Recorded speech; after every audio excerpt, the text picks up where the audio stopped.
आज का नामदेशना शुरू करते हैं। समन्ता चक्रवालेषु अत्र गच्छन्तु देवता सदामं मुनिराजस्य शृण्वन्तु शक्रमोपदम् धम्मश्रवणकालो अयं भदन्तः धम्मश्रवणकालो अयं भदन्तः धम्मश्रवणकालो अयं भदन्तः। नमो तस्स भगवतो अरहतो सम्मा सम्बुद्धास्स। नमो तस्स भगवतो अरहतो सम्मा सम्बुद्धास्स। नमो तस्स भगवतो अरहतो सम्मा सम्बुद्धास्स। दानं ददन्तु सत्ताय शीलं रक्षन्तु सर्वदा पावना विरतावन्तु गच्छन्तु देवता दत्ता। सर्वप्रथम महाकारुणिक तथागत भगवान बुद्ध को त्रिवार वंदना। महाकारुणिक तथागत बुद्ध द्वारा देशित सुआख्यात धम्म को त्रिवार वंदना। महाकारुणिक तथागत बुद्ध के सुप्रतिपन्न आर्य श्रावक संघ को त्रिवार वंदना। परम पूजनीय बोधिसत्व डॉक्टर बाबा साहब अम्बेडकर आज के विशेष धम्मदेशना कार्यक्रम में प्रत्यक्ष अप्रत्यक्ष रूप से जुड़े हुए संपूर्ण श्रद्धा संपन्न बुद्धि संपन्न उपासक उपासिकाएं। महाकारुणिक तथागत बुद्ध बनने के बाद गांव नगर जनपद देश देशांतरचारी का करते हुए जितने भी धम्म का उपदेश किया, जितने भी शिक्षा दीक्षा दिया, वो लोगों के हित के लिए है, लोगों के कल्याण के लिए है, बहुजन हिताय बहुजन सुखाय के लिए ही तथागत बुद्ध ने उपदेश दिए। तथागत बुद्ध के इस तरह के उपदेश आज के समय में बौद्ध वाङ्मय त्रिपिटक में 84,000 धम्मस्कंद 84,000 धम्मदेशना संग्रहित है तथागत बुद्ध के वाणी। और एक एक धम्मदेशना कितने कितने लोगों के हित कल्याण करके गए, कितने कितने लोगों को मार्ग फल में प्रतिष्ठित करके गए। और ये बुद्धवाणी एक एक उपदेश भी हमारे जीवन सुखमय बनाने के लिए, शांतमय बनाने के लिए प्रशस्त रहता है।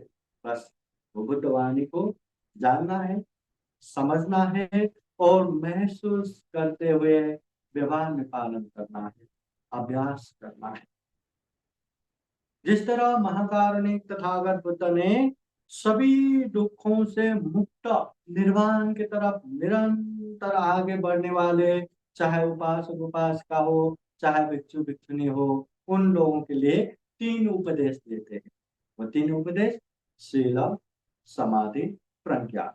अच्छे से शील पालन करना, शील पालन करते हुए समाधि में जाना और समाधि से प्रज्ञा अभिवृद्धि करना। शील समाधि के लिए, समाधि प्रज्ञा के लिए और प्रज्ञा विमुक्ति के लिए, दुख मुक्ति के लिए। तो इस तरह ये शील और समाधि प्रज्ञा ये मध्यम मार्ग है, ये आर्य अष्टांगिक मार्ग है, ये दुख मुक्ति का मार्ग है। और जो जो इस दुनिया में दुख मुक्ति नहीं, फिर भी जीवन में सुख शांति चाहिए, परिवार समाज सबके साथ रह के भी सुख शांति पूर्वक रहना चाहते हैं, उसके लिए क्या करें? तो उसके लिए भी तथागत बुद्ध 3 उपदेश देते हैं। वो है दान शील भावना। तथागत बुद्ध कहते हैं दानम ददन्तु श्रद्धाय, श्रद्धा पूर्वक दान देना चाहिए। त्याग चित्त से दान देना चाहिए। शीलं रखन्तु सर्वदा, हमेशा हमेशा शील पालन करना चाहिए। भावना विरता तो ध्यान भावना करते रहना चाहिए। अगर हम अच्छे से दान देंगे, अच्छे से शील पालन करेंगे, अच्छे से ध्यान भावना करेंगे, तो देखते हैं जीवन में सुख भी आ रहा है, शांति भी आ रहा है, और इतना दुर्लभ, इतना सर्वश्रेष्ठ मनुष्य जीवन भी सफल बन रहा है, सार्थक बन रहा है। तो कम से कम उपासक उपासिकाओं को ये 3 गुण धर्म अच्छे से जानना है, समझना है, अभ्यास करना है। तो सबसे पहले हम बात करते हैं दान की। तथागत बुद्ध कहते हैं, दानम ददन्तु श्रद्धाय, श्रद्धा चित्त से दान देना चाहिए, त्याग चित्त से दान देना चाहिए। जो भी अपने पास है, दूसरों के हित कल्याण के लिए बिना मात्सर्य, बिना कंजूसी, बिना लोभ लालच देना चाहिए। तो ऐसे दान देने से पहला फायदा, दान देते ही हमें पुण्य मिलता है, और ये पुण्य यहाँ भी वहां भी इधर भी उधर भी सुख शांति देगा। और दूसरा फायदा, दान देने की आदत से मन में जो लोभ लालच है वो भी कम कर पाएंगे, दमन कर पाएंगे, क्योंकि जहाँ लोभ लालच रहता है वहां अकुशल होता है, पाप होता है, बहुत भयानक भयानक दुष्परिणाम भुगतना पड़ता है। इसलिए ये लोभ लालच को दमन करना है तो हमें त्याग करना ही पड़ेगा, दान देना ही पड़ेगा। बिना दान के ये लोभ लालच लालच कम नहीं कर सकते। तो ये लोभ लालच भी कम हो रहा है, तो दान देने से बहुत ही अच्छा है। तो इसलिए तथागत बुद्ध दान देने का उपदेश देते हैं। न केवल बुद्ध उपदेश देते हैं, सबसे पहले तथागत बुद्ध ने स्वयं दान दे के देखा। अपने पास जो जो भी है से, जो जितना भी है सब दूसरों के हित कल्याण के लिए त्याग दिया। अपने परिवार भी त्याग दिया, अपने राज्य स्त्री संपत्ति भी त्याग दिया, अपने शरीर का अंग प्रत्यंग भी त्याग दिया, अपना जान प्राण दे के भी तथागत बुद्ध ने दान पारमिता पूर्ण किया, दान उपपारमिता पूर्ण किया, दान परमर्थ पारमिता पूर्ण किया। इतना करने के बाद फिर तथागत बुद्ध महसूस करते हैं, इससे तो कल्याण ही होता है। तो तथागत बुद्ध कहते हैं, दान देना चाहिए, श्रद्धा चित्त त्याग चित्त से दान देना चाहिए। तथागत बुद्ध कहते हैं, दान देने की इच्छा हो तो तुरंत देना चाहिए। अपितरेत कल्याणे, कल्याणकारी काम तुरंत करना चाहिए।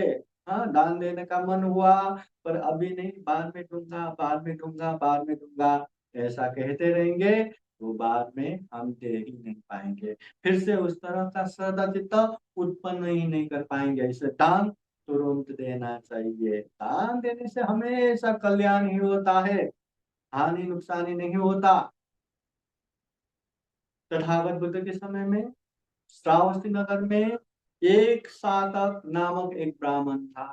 गरीब था, दरिद्र था। उनके पति पत्नी दोनों ही परिवार में, और दोनों में एक ही साधक था, ओढ़नी एक ही था। बाहर जाते समय वही साधक ओढ़ के जाना है, तो जब जब उसके बीवी बाहर जाते, वो ब्राह्मण घर में ही रुकना पड़ता, और जब वो जाते उसकी बीवी घर में ही रुकना पड़ता। एक साथ कभी नहीं जा पाते।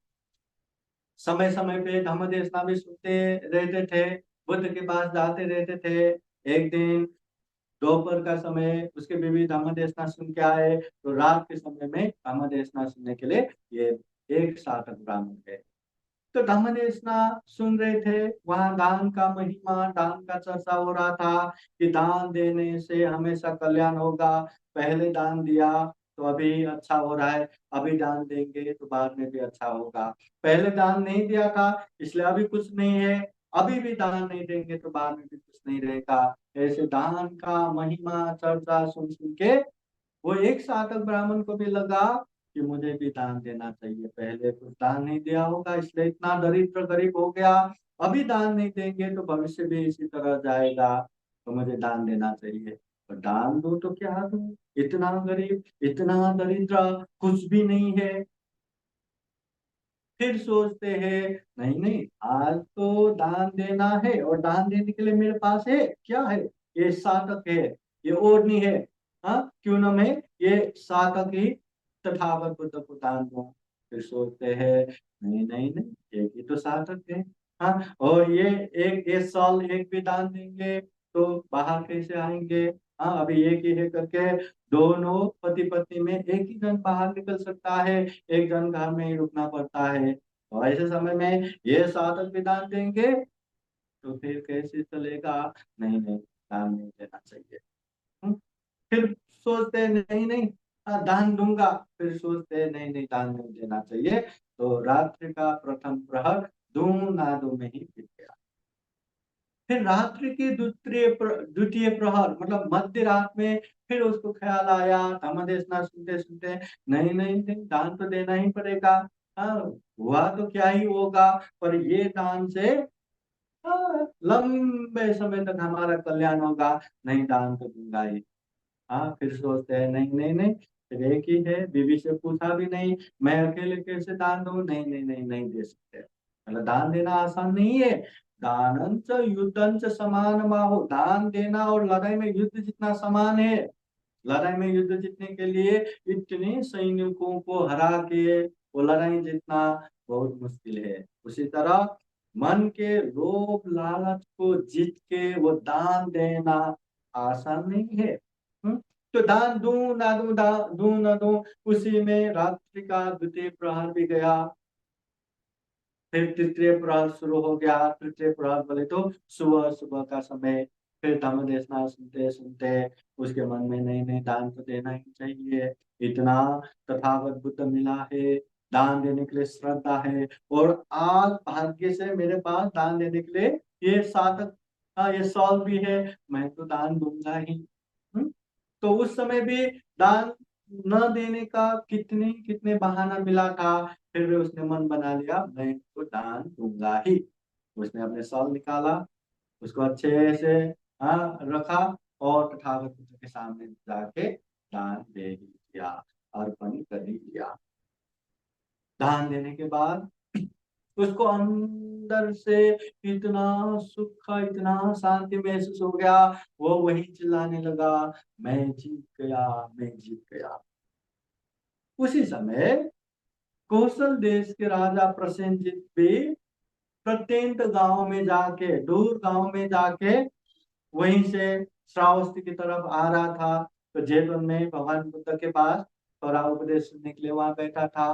तो ब्राह्मण अचानक से मैं जीत गया, मैं जीत गया ऐसा चिल्लाने से राजा भी डर गया। क्या हुआ, क्या हुआ, इसने मेरा राज्य तो नहीं जीता। तुरंत सैनिकों को इधर उधर देखने के लिए भेजा, और खुद राजा ब्राह्मण के पास जाकर पूछते हैं, ब्राह्मण क्यों इतना चिल्ला रहे हो, क्या जीत लिया। तो ब्राह्मण खुश होके कहते हैं कि मैं अपने लोभ लालच की वजह से रात रात से दान देने का मन होके भी मैं दान नहीं दे पा रहा, मगर अभी मैंने वो लोभ लालच को जीत के दान दिया, मैं सफल हो गया, मैं जीत लिया। इसलिए मैंने इस तरह से चिल्लाया कि मैं जीत गया, मैं जीत गया। तो ये बात सुन के राजा भी शांत हो गया, मन शांत हो गया कि इसने राज्य तो नहीं जीता। फिर उसके मन में लगता है कि ये जो ब्राह्मण, जिसके पास इतना दरिद्र गरीब होने के बाद एक ही साल था, एक ही साधक था, वो भी त्याग किया। इसका त्याग छोटा मोटा नहीं, मामूली नहीं। ऐसे लोगों को उपकार करना चाहिए। तो राजा ने तुरंत उसको 2 साल दिलाया। फिर वो ब्राह्मण ने इतना प्रसन्नता, इतना अच्छा लग रहा था, वो 2 भी दान दिया। फिर राजा ने 4 दिलाया, 4 भी दान दिया, 8 दिलाया, 8 भी दान दिया, 16 दिलाया, 16 भी दान दिया, फिर 32 साल दिलाया। तब ब्राह्मण को होश आया कि राजा ये दे रहा है, तो उसका मान रखते हुए पति पत्नी के लिए 2 रखा, और बाकी सबके सब तथागत बुद्ध को दान दिया। तो राजा ने भी बहुत प्रसन्न होके बहुत ही अच्छा 2 साल और देता है। वो साल एक भगवान बुद्ध के गंधपुरी के ऊपर एकदम छत जैसा, पेंडाल जैसा बना के वहां रख दिया, और एक अपने घर के बाहर, श्रावस्ती में भिक्षाटन के लिए आते जाते भिक्षुओं के लिए आराम करने के लिए वो बना के दिया। तो राजा ने ये भी देख के इतना प्रसन्न हुआ, इतना प्रसन्न हुआ कि वो ब्राह्मण को बुला के हर चीज चार चार, हाँ, जैसे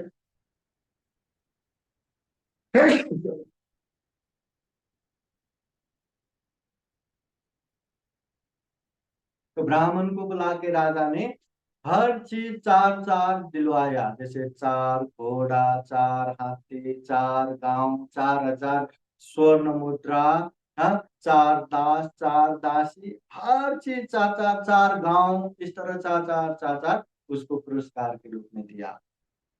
ये बात हर जगह फैल गया, भिक्षुओं में भी, हाँ, ये चर्चा हो रहा था कि धम्म हाल में बैठ के कि एक साधक ब्राह्मण ने ऐसे ऐसे दान दिया, उसको तत्काल उसका परिणाम मिला, ऐसे ऐसे चर्चा हो रहा था। फिर तथागत बुद्ध वहां आके पूछते हैं, भिक्षु क्या बात है हो रहा है? तो भिक्षु जन सारे ऐसे बताने के बाद तथागत बुद्ध कहते हैं, पुण्य या दान तुरंत करना चाहिए, उसमें देर लगा तो मार उसको, हाँ, कवर कर देता है, दान देने की इच्छा कोई मार देता है। अगर वो ब्राह्मण ने रात्रि के प्रथम प्रहर में ही मन में आते ही दान देते तो हर चीज 16-16 मिल जाता था। तो रात्रि के प्रथम प्रहर छोड़ तो द्वितीय प्रहर में भी दान देता तो हर चीज 8-8 8-8 मिल जाता, 8 गांव, 8,000 स्वर्ण मुद्रा, इस तरह से। पर उस समय में भी दान नहीं दिया, रात्रि के तृतीय प्रहर में दान दिया, इसलिए 4-4 मिला, दान दिया उसका परिणाम मिला। पर तुरंत दान देते तो उससे भी, हाँ, दुगना 4 गुना उसको मिल जाता था। तथागत बुद्ध कहते हैं, दान देने की इच्छा आए तो तुरंत देना चाहिए। यहाँ बहुत सारे लोगों को लगता है दान तो देना चाहिए, दान तो पुण्य है, दान तो धर्म है, पर दान अभी नहीं, बाद में दूंगा, अभी मैं कमा रहा हूँ, अभी मैं जमा कर रहा हूँ, अभी मैं पढ़ाई कर रहा हूँ, अभी मेरा करियर बना रहा हूँ, अभी मैं जॉब कर रहा हूँ, बिजनेस कर रहा हूँ, पहले इतना पैसा बनाए, इतना पैसा कमाए, इतना इतना होने के बाद में मैं एकदम बड़ा बड़ा दान दूंगा, ऐसा कहने वाले भी बहुत सारा रहता है। तो तथागत बुद्ध कहते हैं, जिसके पास है के हिसाब से दान दो, जिसके पास नहीं है, नहीं है के हिसाब से दान दो। अगर कुछ न मिला तो जो खाना मिलता है उसका एक निवाला भी कीट पतंगों को दान देते हैं तो उन लोगों के लिए बहुत बड़ा खाना हो जाता है। इसलिए दान देते रहना है, निरंतर अभ्यास करना है, कभी कभी दान देना नहीं है। श्रद्धा चित्त से, त्याग चित्त से, अपनी क्षमता को देखते हुए दान देना चाहिए। तो तथागत बुद्ध कहते हैं, दानम तदंतु श्रद्धाय, श्रद्धा पूर्वक दान दो, त्याग चित्त से दान दो। दान देने वालों का हमेशा कल्याण होता है, दान देने वालों को मतलब कहाँ कहाँ से धन संपत्ति मिल रहा है पता ही नहीं चलता। और जिसने अनेक तरह से झोल झाल करके जमा करके रखा, वो पैसा कहाँ गायब हो गया, कहाँ खर्चा हो गया, कहाँ मुसीबत आ गया, पता ही नहीं चलता। इसलिए श्रद्धा चित्त, त्याग चित्त से दान देना चाहिए, ये बुद्ध का उपदेश है। तथागत बुद्ध कहते हैं, शीलं रखन्तु सर्वदा, हमेशा हमेशा शील पालन करना चाहिए, कभी कभी पालन करना नहीं है। आज कार्यक्रम हुआ, भंते जी का उपदेश सुना, भंते जी से शील प्रार्थना किया, इसलिए आज के दिन मैं अच्छे से शील पालन करूंगा। आज के दिन नहीं मारूंगा, चोरी नहीं करूंगा, व्यभिचार नहीं करूंगा, झूठ नहीं बोलूंगा, नशा पता सेवन नहीं करूंगा, आज के दिन अच्छे से पालन करूंगा। क्या ये शील आज के दिन ही पालन करना है क्या? आज के दिन ही नहीं मारेंगे, कल से मार सकते हैं। आज के दिन ही चोरी नहीं करेंगे, कल से चोरी कर सकते हैं। आज के दिन व्यभिचार नहीं करेंगे, झूठ नहीं बोलेंगे, नशा पदार्थ सेवन नहीं करेंगे, कल से कर सकते हैं? नहीं। ये हमेशा पालन करना चाहिए। इसलिए तथागत बुद्ध कहते हैं, शीलं रखन्तु सर्वदा, शील हमेशा पालन करना चाहिए। इस दुनिया में जो जिसने भी शील पालन किया उसका हमेशा कल्याण होता है। तथागत बुद्ध कहते हैं, शीलेन सुगतिं यन्ति, जो शील पालन करता है उसको सुगति की तरफ लेके जाता है, मतलब बहुत ही सुख शांति प्राप्त होता है। शीलेन भोग संपदा, जो शील पालन करता है उसका आचरण व्यवहार अच्छा रहता है, हर कोई उसको साथ में रखना चाहेगा, हर कोई उसको पास में रखना चाहिए चाहेगा, हर कोई उसको विश्वास करेगा। तो ऐसे व्यक्ति के पास भोग संपत्ति, धन संपत्ति भी भर भर के आएगा। शीलेन निपुतिंयन्ते, जो शील पालन करता है उसको हमेशा परम शांति मिलता है, निर्वाण की तरफ लेके जाता है। तस्मा शीलं विशोधये, इसलिए तथागत बुद्ध कहते हैं इस शील को विशुद्ध रूप से पालन करो। हाँ, ऐसा नहीं कि जब तक मौका नहीं मिला तब तक पालन किया, मौका मिलते ही बिगाड़ दिया। मैं हिंसा नहीं करूंगा, ठीक है, पर जब शाम हुआ, मच्छर आया, ये आया, वो आया, मार दिया, मौका ना मिलने तक पालन किया, मौका मिलते ही बिगाड़ दिया। ऐसा भी नहीं होना चाहिए। पालन करना है तो अच्छे से पालन करना है। शील पालन करने से हमेशा कल्याण होगा। शील जिसने बिगाड़ा, जिस तरह से भी बिगाड़ा, उसके जीवन में भयानक मुसीबत आ जाता है, बहुत बड़े बड़े दुख कष्ट का सामना करना पड़ता है। एक कहानी, महाकारुणिक तथागत बुद्ध के समय में कौशल देश के राजा प्रसेनजित के दरबार में बहुत सारे कर्मचारी, बहुत सारे लोग वहां पे दरबार पे थे। तो उनमें से एक राज पुरोहित, एक पुरोहित, हाँ, वो पुरोहित बहुत ही शील सदाचार पालन करते थे। इसलिए राजा प्रसेनजित भी बाकी इतने सारे दरबारियों के बीच में, इतने सारे कर्मचारियों के बीच में वो पुरोहित को विशेष रूप से सम्मान करते थे, आदर करते थे।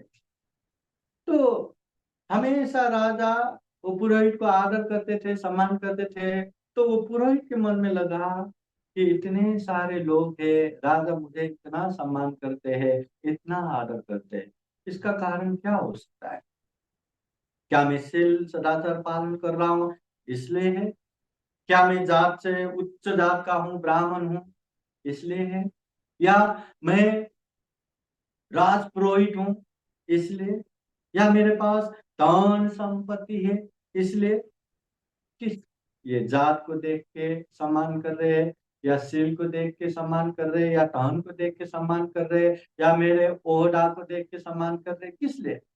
चलो एक बार परीक्षण करते हैं। तो परीक्षण करने का मन बनाया।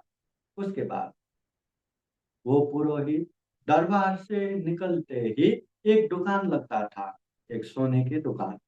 तो पुरोहित वहां जाता था और जाके एक सोने का सिक्का हाथ में लिया और चल दिया, और लिया भी ऐसे कि दुकानदार उसको देखे, लेके चला गया। दुकानदार ने देखा भी, पर सबको पता है कि ये पुरोहित बहुत ही शीलवान है, बहुत ही सदाचार पालन करते हैं, तो ये तो चोरी नहीं कर सकता, तो किसी वजह से लेके गया होगा, बाद में देगा, बाद में लौट आएगा। तो वो आदर सम्मान होने की वजह से कुछ भी नहीं बोला। दूसरी बात, वो पुरोहित वैसे ही दरबार से होके बाहर आया, वही दुकान में वही दुकानदार देखे, उसी तरह से उसने दो सिक्का उठाया और चल दिया। उस बार भी देखा, उस बार भी दुकानदार ने देखा कि दो सिक्का लेके जा रहा है, पर ये जो सिक्का लेके जाने वाले पुरोहित है वो इतना बड़ा है कि स्वयं राजा भी उसका सम्मान करते हैं। तो ऐसे व्यक्ति एक दो सिक्का स्वर्ण मुद्रा के लिए क्या चोरी करेगा? बाद में देगा कुछ हुआ रहेगा करके, तब भी शांत बैठा।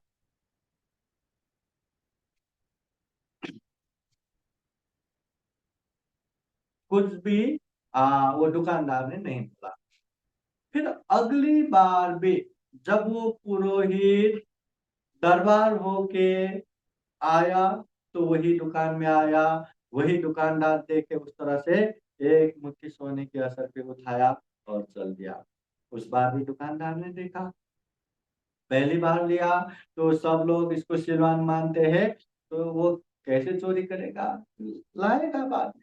दूसरी बार भी देखा था, हाँ, उस समय भी स्वयं राजा भी सम्मान करते हैं, इतना सिलवान, वो क्यों चोरी करेगा? वैसे शान पे था, मगर अब भी एक मुट्ठी स्वर्ण मुद्रा लेके चल रहे हैं। तो ये देख के अरे ये कोई सिलवान नहीं, ये तो ढोंगी है, ये तो आदमबरी है, हाँ ये दिखावटी है, ये सिलवान नहीं, ये तो चोर है। तो दुकानदार वहां से उठे और उसके पीछे पीछे जाके चोर चोर चोर करके उसको पकड़ने गया। उसकी आवाज सुन के इधर उधर से लोग जमा हो गया। पुरोहित को चारों तरफ से घेरा लगाया, उसको पकड़ा। अभी क्या करेंगे? हाँ चोरी किया है, हाथ में स्वर्ण असर भी है, चलो अभी राजा के पास पेश करेंगे, दरबार में लेके जाएंगे।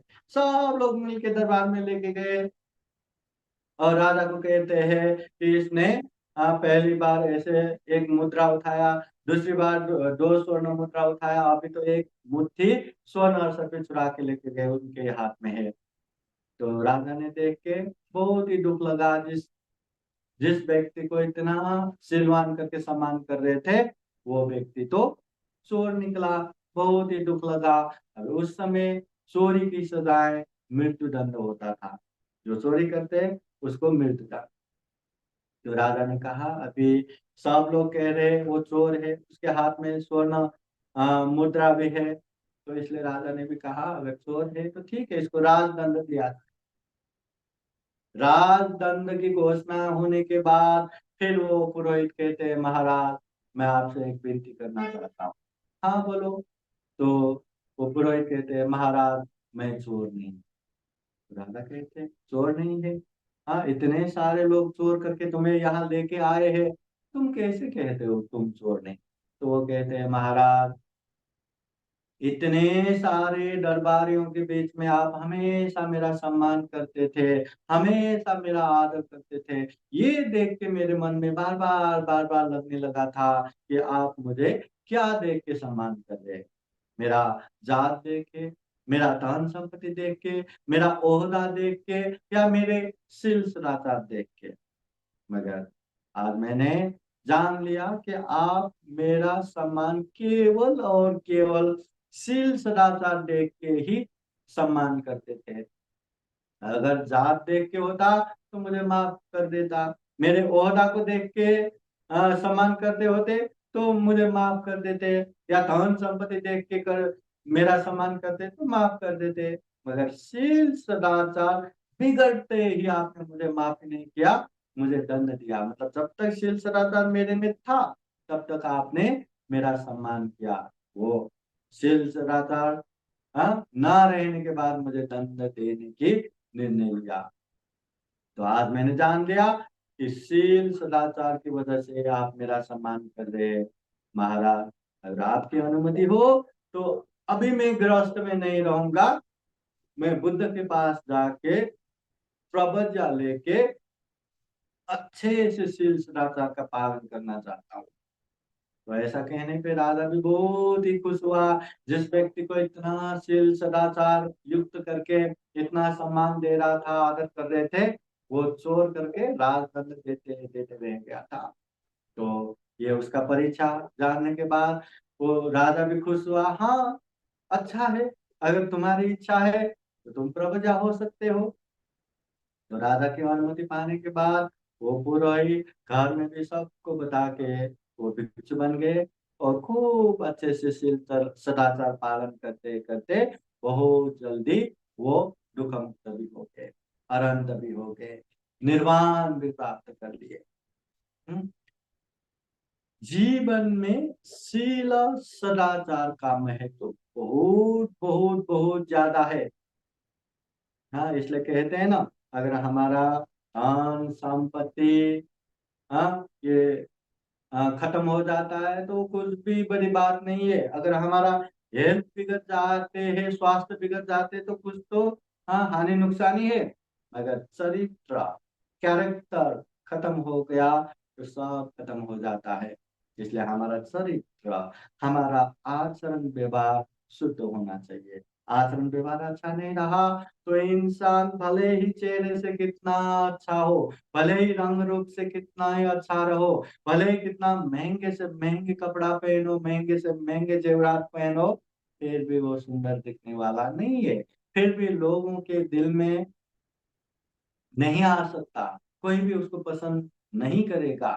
इसलिए हमारा शील सदाचार अच्छा होना चाहिए। इसलिए तथागत बुद्ध कहते हैं शीलं रखन्तु सर्वदा, हमेशा शील पालन करना चाहिए। हमेशा बोले तो हमेशा, हर दिन पालन करना चाहिए। कम से कम ये 5 शील पंचशील तो हर दिन पालन करना चाहिए। प्राणातिपाता वेरमणि, प्राणी हिंसा नहीं करना। अतिनादाना वेरमणि, चोरी नहीं करना। कामेषु मिथ्याचार वेरमणि, काम मिथ्याचार पे विचार नहीं करना। मुसावादा वेरमणि, असत्य झूठ नहीं बोलना। सुरा मेरे और मद्यपमादत्ताना वेरमणि, अमल नशा पदार्थ सेवन नहीं करना। ये 5 शील हमेशा पालन करना है। हाँ, उससे आगे का जो अष्टशील उपोषणशील है, ये विशेष दिन में भी पालन किया तो चलता है। पालन करते हैं तो उसका पुण्य लगता है, पालन नहीं किया तो पाप तो नहीं लगता।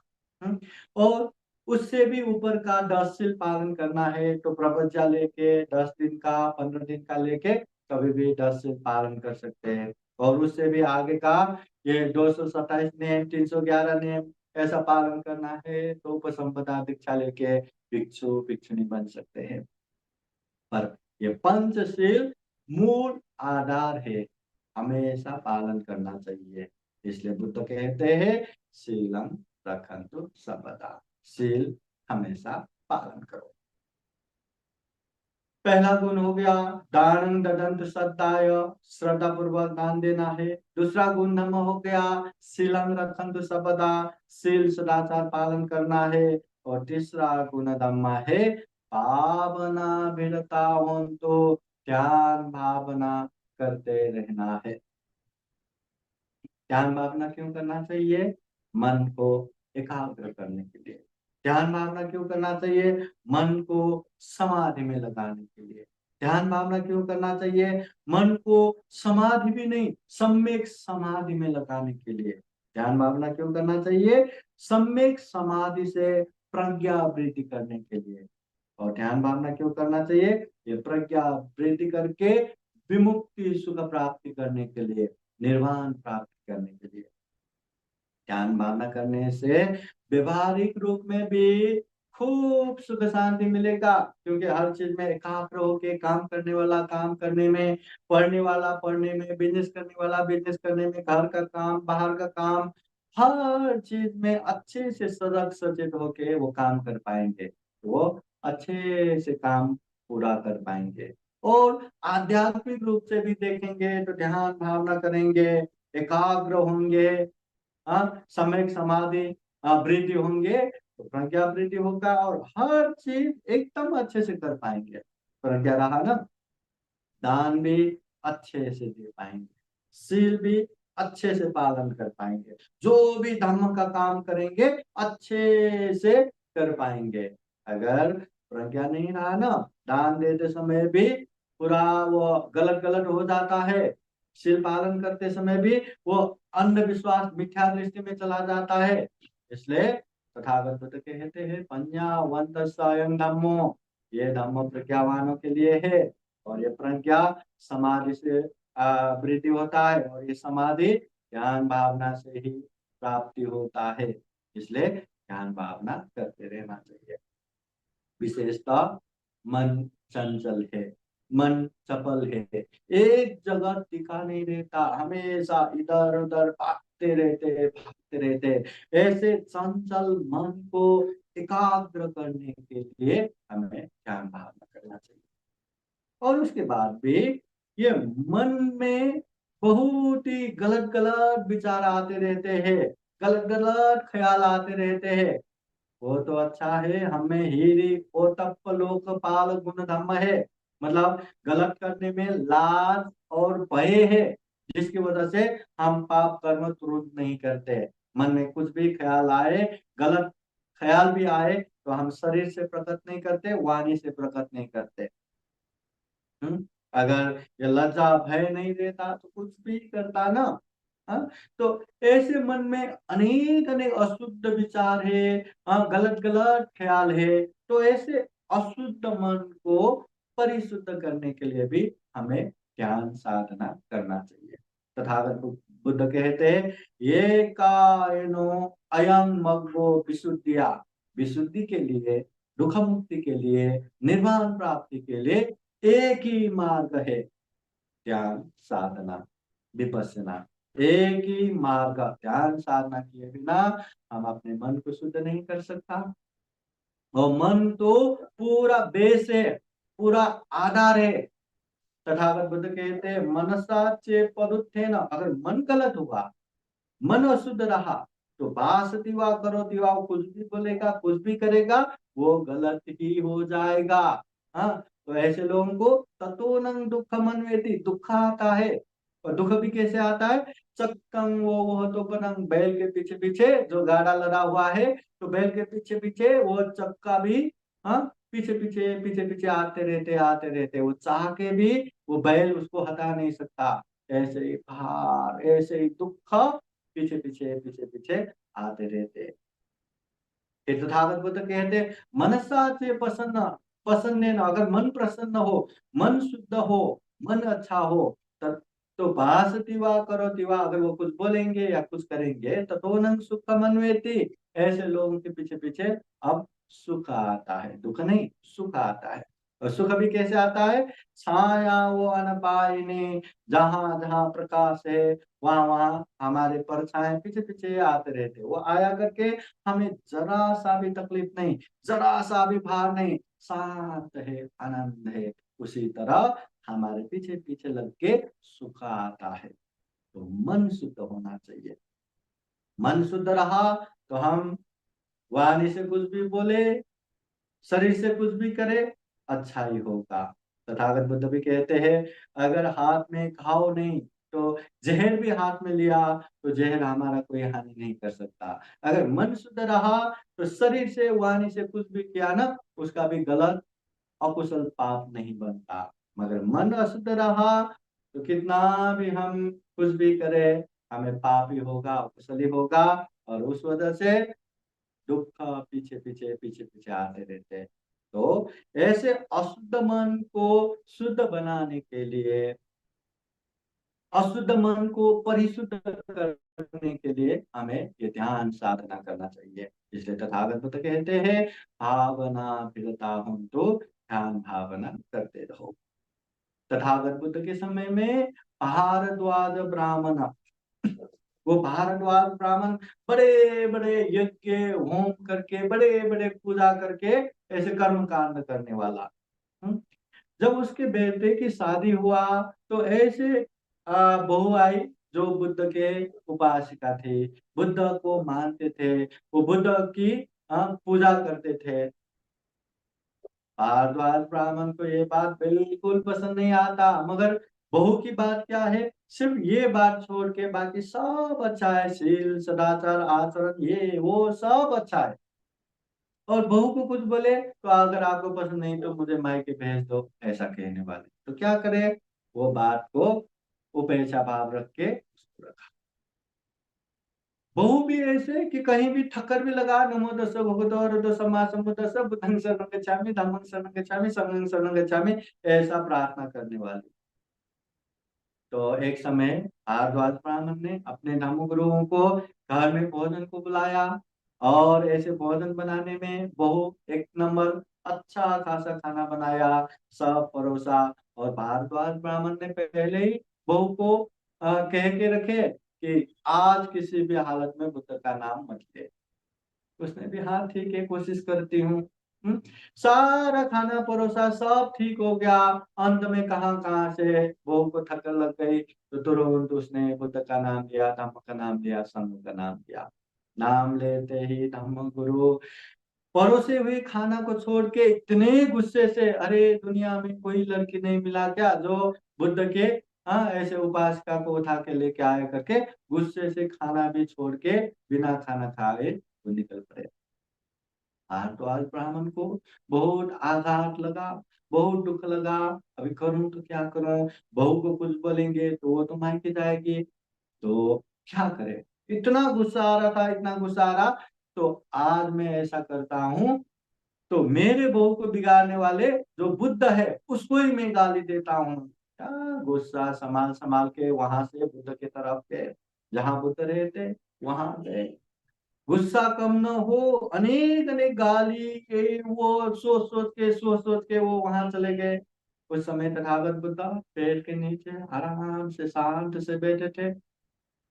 वहां पहुंचते ही ये भारद्वाज ब्राह्मण जो लेके आया था सारे के सारा दे दिया। मतलब इतना गुस्सा किया, इतना गाली दिया, इतना मतलब जो जो बोलना है सब बोला। पर बुद्धा शांत रूप से बैठा रहा। न गाली दिया करके चेहरे में गंभीर भाव है, न गुस्सा दिखाया करके न गुस्सा है। हाँ, न कुछ है, शांति से बैठा रहा। बेचारे वो भारद्वाज ब्राह्मण गुस्सा कर करके गाली दे दे के थक गया। अभी कितना बोलेंगे, जितना है उतना सारा का सारा वहां पे बोल दिया, कर दिया, खत्म हो गया। अब क्या करे, वहां आगे से कुछ भी रिएक्शन नहीं है, कुछ भी प्रतिक्रिया नहीं है। इतना होने के बाद, थकने के बाद वो भारद्वाज ब्राह्मण कहते हैं, मैंने इतना गाली दिया, इतना बुरा भला कह दिया, क्या आपको गुस्सा नहीं आया? तो बुद्ध कहते हैं, मुझे गुस्सा नहीं आता। ऐसा भी हो सकता है क्या, हमारे घर में परोसे हुए खाना इसलिए छोड़ के गया केवल वहां बुद्ध का नाम लिया करके, इतना गुस्सा करके गए, और आपको इतना बोलने के बाद भी गुस्सा नहीं आता बोलते? ऐसा भी हो सकता है क्या, एक इंसान में भी इतना गुस्सा से के बैठ सकता है क्या? बुद्ध कहते हैं, हाँ हो सकता है। क्या तुम्हें जानना है? भारद्वाज ब्राह्मण कहते हैं, हाँ जानना है। तो ठीक है, यहाँ बैठो। क्या बैठने से होगा? हाँ बैठ के तो देखो, बैठो। अभी पालती मार के बैठो। हाँ, बैठो। अभी आंखें बंद करो। हाँ, आंखें बंद करो। उधर जाते हैं तो मत, आंखें बंद, आंखें बंद करते अभी ये श्वास को देखते रहो, श्वास आया, श्वास गया, वही देखते रहो। ठीक है, क्या होता है देखता हूँ करके भारद्वाज ब्राह्मण भी बैठ गया, और जैसे बोला वैसा ही श्वास अंदर आया, बाहर गया, श्वास अंदर आया, बाहर गया। देखते देखते देखते देखते एकाग्र करने लगा। वो श्वास का ध्यान करते करते मन इतना एकाग्र हो गया, इतना एकाग्र हो गया, मन इतना शांत हो गया। आते समय इतना गुस्सा, इतना क्या क्या क्या क्या लेके आए थे, इतना पार, इतना सरदर्द, और अभी सारा चीज भूल गया, इतना शांत, इतना आनंद। ऐसा महसूस होने के बाद आंखें खोल के वो भारद्वाज ब्राह्मण कहते हैं, ये क्या है? मैंने जिंदगी में इतना बड़ा बड़ा यज्ञ होम किया, इतना बड़ा बड़ा पूजा किया, कभी इतना शांति महसूस नहीं हुआ, कभी इतना आनंद महसूस नहीं हुआ। ये क्या है? बुद्ध कहते हैं, यही तो ध्यान है। यही ध्यान की वजह से तो मैं अपने गुस्से को संतुलन में रखता हूँ, मैं गुस्सा नहीं निकालता। तो भारद्वाज ब्राह्मण सोचते हैं, अरे बुद्ध दुनिया में इतने अच्छे अच्छे उपदेश देते हैं, इसलिए तो बुद्ध के पास जाने वाले, बुद्ध के उपदेश सुनने वाले इतना बुद्ध के प्रति श्रद्धा रखते हैं, इतना मतलब आदर सम्मान करते हैं। सही में बहुत अच्छा सिखाते हैं। तो तथागत बुद्ध के चरण में पड़ के वो भी क्षमा मांगते हैं और कहते हैं, मैं आज से जीवन पर्यंत बुद्ध के, धम्म के, संघ के शरण आए उपासक के रूप में ग्रहण कीजिए। वो भारद्वाज ब्राह्मण न केवल बुद्ध धम्म संघ के शरण में गए, न केवल उपासक बने, एक समय ऐसा भी आया कि उसने सब ग्रस्त सब छोड़ छाड़ के वो भिक्षु बन गया, और दुखमुक्त अरहंत भी हो गया। तो ये बातें जब दूसरे उसके एक भाई, अकुश भारद्वाज, दूसरे भारद्वाज ब्राह्मण ने सुना, उसको इतना गुस्सा आया कि मेरे भाई, इतना कर्मकांड करने वाले मेरे भाई को हाँ कैसे माया जाल में फंसा के उसको ऐसे शिष्य बना दिया। इतना गुस्सा, इतना गुस्सा लेके वो अकोष भारद्वाज भी बुद्ध के पास आए थे। उसने भी बहुत गाली गुस्सा दिया था, पर बुद्ध ने कोई प्रतिक्रिया नहीं किया। और बाद में बुद्ध ही उससे पूछते हैं, हे अकोसा, मैं तुमसे एक प्रश्न पूछता हूँ, तुम जवाब दो। हाँ ठीक है। तो पूछते हैं, तुम्हारे घर में कभी कभी पाहुना आते हैं कि नहीं? तो वो कहते हैं, ये भी पूछने की बात है क्या, पाहुना तो आते रहते हैं। तो बुद्ध पूछते हैं, अच्छा ठीक है, जो पाहुना आते हैं वो लोग अपने पास कुछ कुछ उपहार या कुछ लेके आते हैं कि नहीं? हाँ, आते हैं। तो बुद्ध फिर पूछते हैं, वो उपहार जो लेके आए, अगर तुमने नहीं लिया तो वो क्या होगा? तो अकोस ब्राह्मण कहते हैं, क्या होना, जिसने लेके आए वही लेके जाएगा।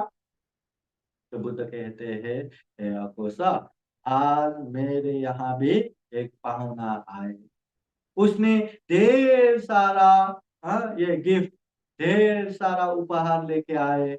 वो उपहार लेने और देने में हम नहीं आता, हमें वो उपहार की जरूरत ही नहीं, हम ग्रहण ही नहीं करता, इसलिए वो उपहार तुम ही लेके जाओ।"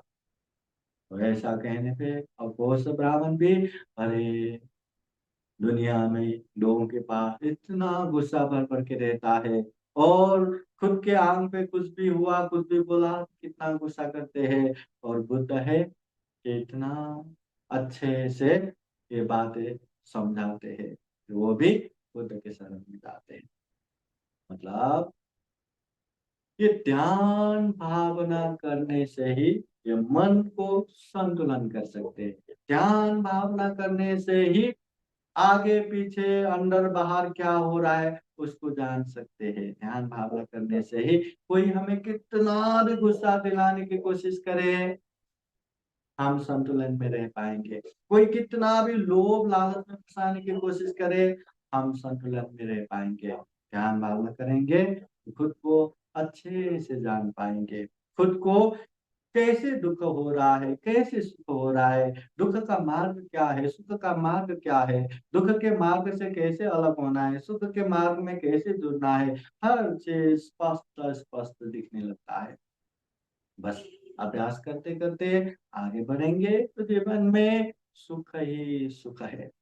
तथागत बुद्ध के समय में एक नंद भिक्षु, जो तथागत बुद्ध के ही सचे, मतलब अपने प्रजापति गौतमी माता जी के पुत्र नंद भिक्षु, उसको भिक्षु बना के उसको भी ध्यान भावना दिया, अप्सरा का लोभ दिखाया। बाद में अप्सरा के लोभ में ध्यान भावना करते गए, सब लोग ने मजाक उड़ाया, तो खुद ही जाके ध्यान भावना किया। ध्यान भावना करते करते उसने दुख मुक्त का आनंद प्राप्त किया। बाद में भिक्षु लोग पूछते हैं, तुम्हें अप्सरा चाहिए ना? वो कहते हैं, मुझे अप्सरा की जरूरत नहीं है, क्योंकि वो दुख मुक्त का आनंद हो चुके हैं। तथागत बुद्ध के समय में ये ध्यान साधना करते करते बहुत सारे भिक्षु भिक्षुनी दुख मुक्त अरहंत हो गए। और कितने तो अनागामी फल प्राप्त करने वाले, सकेतागामी फल प्राप्त करने वाले, श्रोतापति फल प्राप्त करने वाले। न केवल भिक्षु भिक्षुनी, ढेर सारे उपासक उपासिकाओं में श्रोतापति फल प्राप्त करने वाले कितना कितना, सकितागामी फल प्राप्त करने वाले कितना कितना, अनागामी फल प्राप्त करने वाले कितना कितना। कम से कम जीवन में श्रोतापति फल भी प्राप्त किया तो जीवन में सुख शांति का गारंटी है। गारंटी इस माने में कि श्रोतापति फल प्राप्त करते ही अब ये गारंटी है कि वो अब निरंतर निर्वाण की तरफ ही पहुंचेगा, उसका पतन नहीं होगा। श्रोतापति फल प्राप्त करना इसलिए भी सुख का गारंटी है कि श्रोतापति फल प्राप्त व्यक्ति कभी भी शील को नहीं बिगाड़ेगा, कभी भी ऐसे पाप नहीं करेगा जिस पाप से वो दुर्गति में पतन हो, मतलब दुर्गति का रास्ता खत्म। निरंतर, हाँ, सुगति में जन्म होके या मनुष्य लोक में 7 बार जन्म होके वो दुख मुक्त अनंत हो जाता है। इसलिए तथागत बुद्ध कहते हैं, जीवन में सुख शांति का गारंटी चाहिए, कम से कम हमें श्रोतापति फल प्राप्त करना है, और उसके लिए हमें ध्यान साधना करना है। तो ध्यान साधना करने से व्यवहारिक जीवन में भी सुख शांति हो जाता है, काम भी अच्छे से ढंग से सजग सचेत होके कर पाते हैं, और आध्यात्मिक रूप से भी ये ध्यान भावना करेंगे तो हर चीज, दान देने में हो, शील पालन करने में हो, हर चीज में अच्छे से के सही मुक्ति के लिए और आसान हो जाता है। इसलिए ध्यान भावना करना बहुत जरूरी है। ध्यान भावना से चित्त का एकाग्र होगा, चित्त का परिशुद्धि होगा, सम्यक समाधि उत्पन्न होगा, उससे प्रज्ञा वृद्धि होगा, प्रज्ञा से विमुक्ति सुख मिलेगा। इसलिए तथागत बुद्ध कहते हैं, भावना विरता होन्तु, ध्यान भावना करते रहो। तो जीवन में हमें सुख शांति चाहिए। इतना दुर्लभ जीवन मिला है, सारे प्राणी जगत में सर्वश्रेष्ठ जीवन मिला है। ऐसे जीवन को सफल सार्थक बनाना है, सुख शांतमय पूर्वक जीना है, तो हमें ये तीन गुण धर्म को अच्छे से समझना है और व्यवहार में पालन करना है। दानं ददन्तु श्रद्धाय, श्रद्धा पूर्वक दान देना है। शीलम रखन्तु सर्वदा, अच्छे से शील हमेशा पालन करना है। भावना विरता हो तो ध्यान भावना करते रहना है।